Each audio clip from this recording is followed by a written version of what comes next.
जय भगवान परशुराम जी। विष्णु के छठे अवतार भगवान परशुराम, पिता ऋषि जमदग्नि, माता रेणुका के पुत्र। पिता ब्राह्मण थे और माता क्षत्रिय।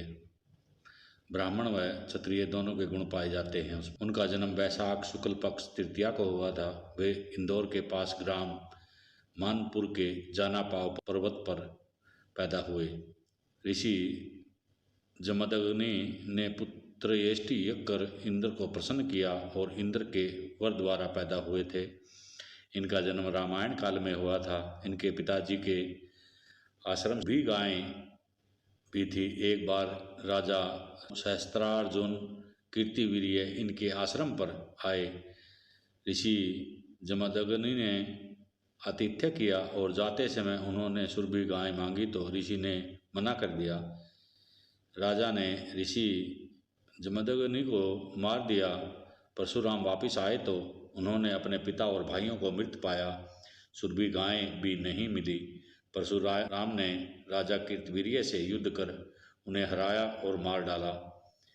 उन्हें वैदिक धर्म से विमुख क्षत्रियों को 21 बार समाप्त किया, किंतु मनु और इक्ष्वाकु वंशों को कुछ नहीं कहा। उनके बारे में वो मान्यताएं, कथाएं, किंवदंतियाँ इस प्रकार हैं। भारत के पश्चिमी तट पर उन्होंने विष्णु अवतार की घोषणा की। उन्होंने समुद्र में अपना फरसा कुल्हाड़ी फेंक दी तो समुद्र ने स्वयं प्रकट होकर उनकी स्तुति की और उन्हें विष्णु अवतार बताया और उनकी कुल्हाड़ी फरसा उन्हें सहसम्मान लौटा दिया। ऐसी भी मान्यता है कि परशुराम ने समुद्र पर खड़े होकर एक तीर चलाया जो नासिक जिले के बगलान तालुका में सोलहेर किले पर गिरा, जहां आज भी उनका दिव्य मंदिर है। वहां पर उनके पदचिन्ह भी बने हुए हैं जो आज के सामान्य मनुष्य के पैरों से 4 गुना बड़े हैं। इसी पहाड़ पर उनकी माता का मंदिर भी बना हुआ है। मंदिर में एक हवन कुंड भी है। ऐसा माना जाता है कि परशुराम अभी भी वहां आकर यज्ञ करते हैं। देवी भागवत के अध्याय में उनके बारे में वर्णन हुआ है। उनमें ऐसा वर्णन है कि वे जंगा से पैदा हुए। उनका प्रकाश अति तीव्र था जो उनके सामने आने पर बड़े बड़े योद्धाओं को अंधा कर देता था। कभी कभी वे दयावश योद्धाओं को माफ भी कर देते थे और उन्हें नैतिक जीवन जीने का अवसर देते थे। विष्णु पुराण में उनके क्षत्रिय गुण होने के बारे में वर्णन है। ऋचिका ने 2 स्त्रियों के लिए ऐसा भोजन बनाया जिसे खाने से अति बुद्धिमान व शक्तिशाली पुत्र प्राप्ति होती थी। परशुराम की माता ने उसे खाया तो परशुराम जैसा अति बुद्धिमान, तेजस्वी, अत्यंत शक्तिशाली पुत्र प्राप्त किया। वायु पुराण में ऐसा वर्णन है कि परशुराम की माता रेणुका ने शिव व विष्णु के लिए किए गए बलिदान भोजन को खाया, जिसे खाने से विष्णु और शिव के गुणों वाला पुत्र प्राप्त किया। महाभारत व रामायण में इन्हें एक क्रोधी ब्राह्मण बताया है। वे पिता की आज्ञा मानते थे। उनके कहने पर उन्होंने अपने भाई व माता को मार दिया था और पिताजी को प्रसन्न कर दोबारा जीवित करवा लिया व उस घटना की विस्मृति भी कराई थी। समस्त क्षत्रियों को हराने के बाद वे दक्षिणी भारत की ओर चले गए। उन्होंने तुंगा नदी, जो अति पवित्र नदी है, उसमें अपनी खून से सनी कुल्हाड़ी को साफ किया तो वे साफ हो गई। अन्य किसी नदी में कुल्हाड़ी फरसा खून से सफाई नहीं हुई थी। यह नदी रामेश्वर के पास है। ऐसी मान्यता है कि रामेश्वर में शिवलिंग की स्थापना भी भगवान परशुराम ने की थी। उसके साथ ही रामकुंड बनाया जहाँ फरसा साफ हुआ था। केरल के साहित्य में उन्हें केरल की भूमि का संस्थापक बताया जाता है। उन्होंने ही केरल की भूमि समुद्र से वापिस लेकर वैदिक हिंदू वहाँ बसाए थे। ऐसा माना जाता है कि गुजरात के तट से लेकर केरल तक पश्चिमी तट को परशुराम ने समुद्र से ऊपर तीर चलाकर समुद्र से प्राप्त भूमि की थी।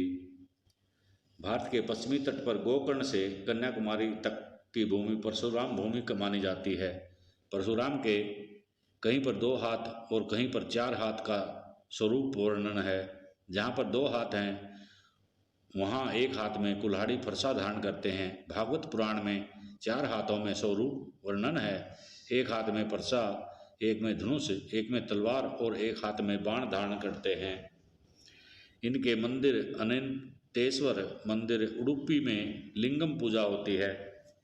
अत्याराला मंदिर राजमपेट आंध्र प्रदेश में स्थित है।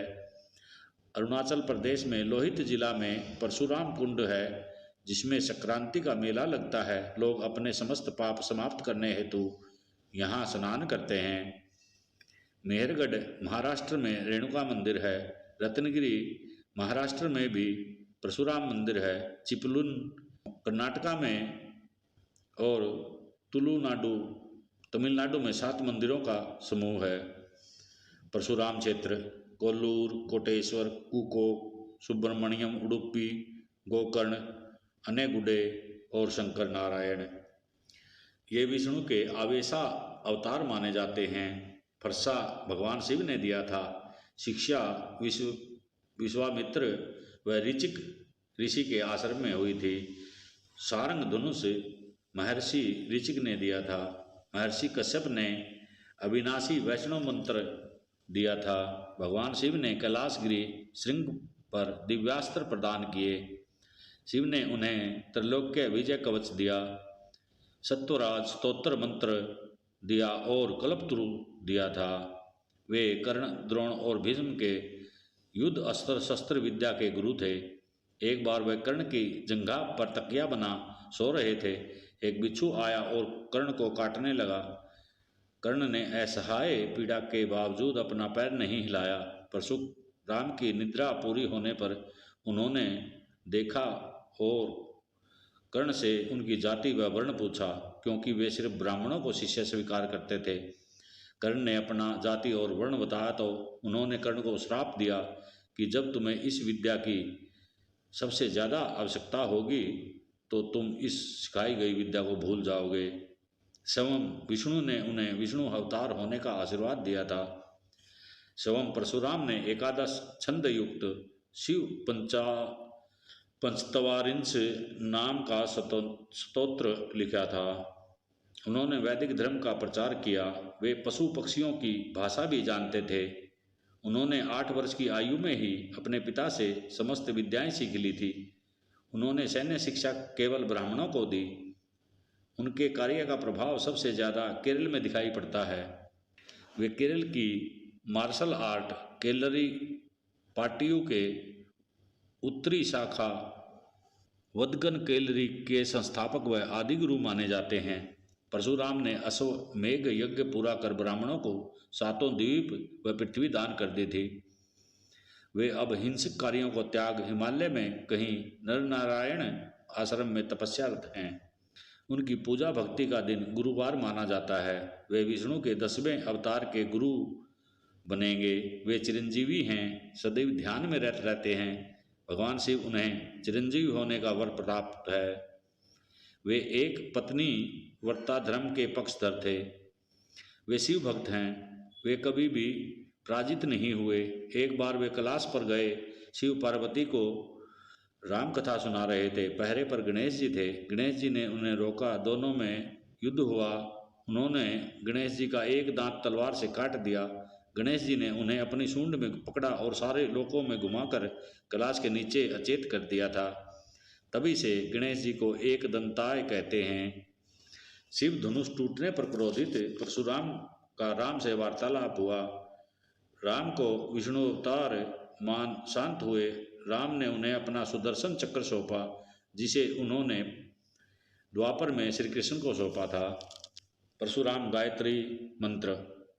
ओम जामदग्न्याय विद्महे महावीराय धीमहि तन्नो परशुराम प्रचोदयात्।